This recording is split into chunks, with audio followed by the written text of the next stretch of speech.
A few days ago, I was thinking about old 3DS games, and I remembered this one game that Sega had published, Crush 3D. It was a pretty solid puzzle game from what I did remember, but something was bothering me. If this was Crush 3D, did that subtitle mean there was a Crush before that? So I began my research, and then I found it. Crush 2007 for the PlayStation Portable.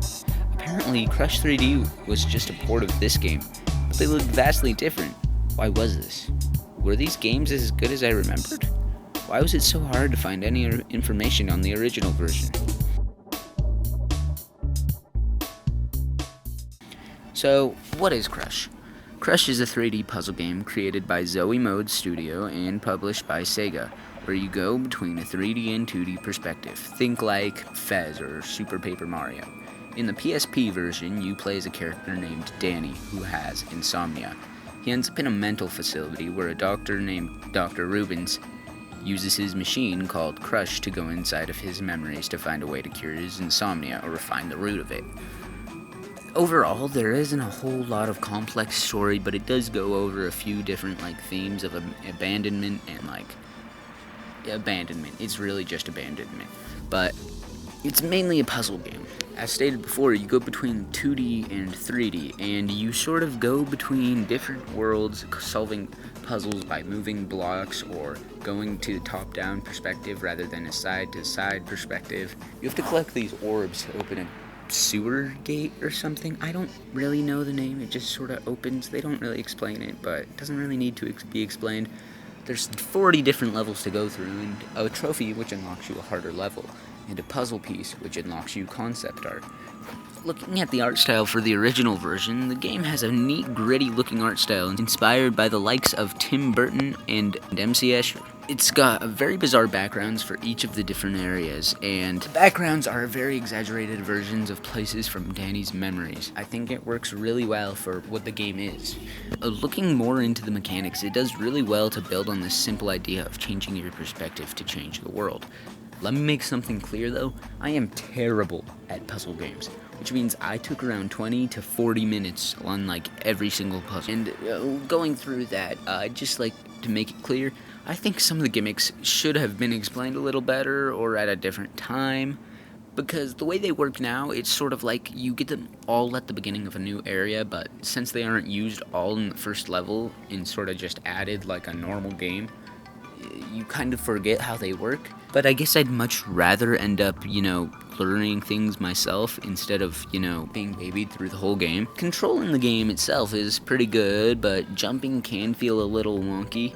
I understand that it's probably not very useful so you don't cheese the levels, and the way it works, you can't fall off edges unless you jump, so you sort of lose all of your momentum if you run to the edge. There's no the developers cheating for you like in most platformer games.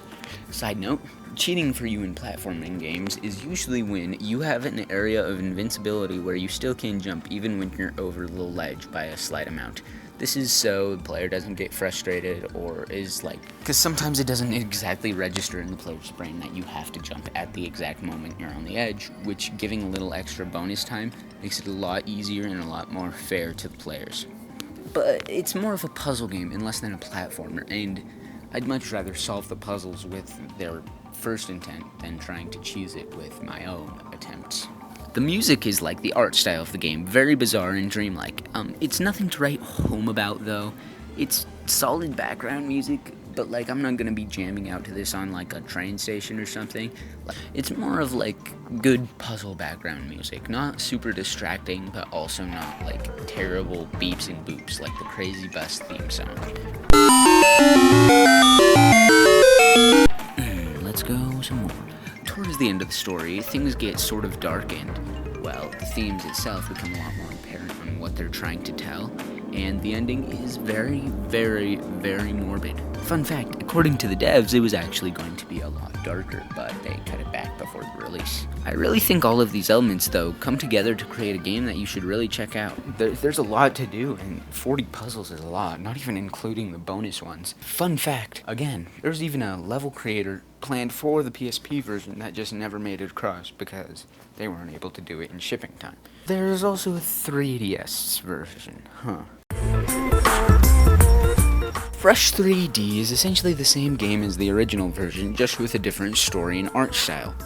Literally, that's it. After playing the original, this new art style sort of is not very good. It sort of clashes with the original Dreamlike version, and it feels really weird and cheap, and it kind of messes what the game originally was. Even if I think it is an inferior version, it really is the same game.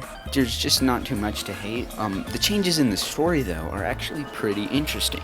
In the 3DS version, you play as a character named Danny, but instead of having insomnia, you're just helping your friend named Doc or something like that. I don't remember his name.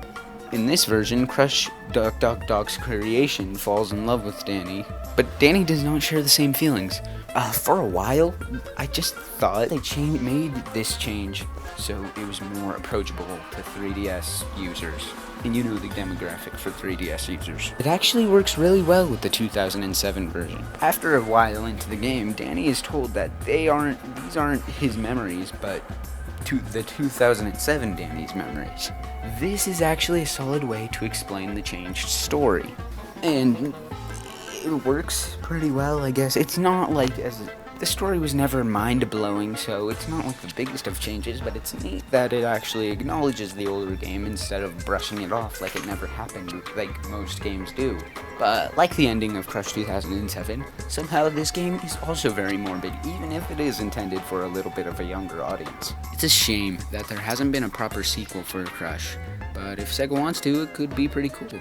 I just think Crush was released on the wrong console, and with Crush 3D coming out, I'm pretty sure that one got more attention, but because of its lack of personality, it just didn't hit with as many players as it should have. We could have been getting Crush 77 or something, I don't know. Crush has so many good ideas, and even if there isn't a sequel, I'm glad I got to play it, because I really loved my time with these games, and I recommend you check them out. The games are very easy to pick up and play, and they really mess with your brain. I really believe that this game deserves the title of Hidden Gem, because it needs more love than it gets, and, well, that's really why I'm making this video. Go play Crush.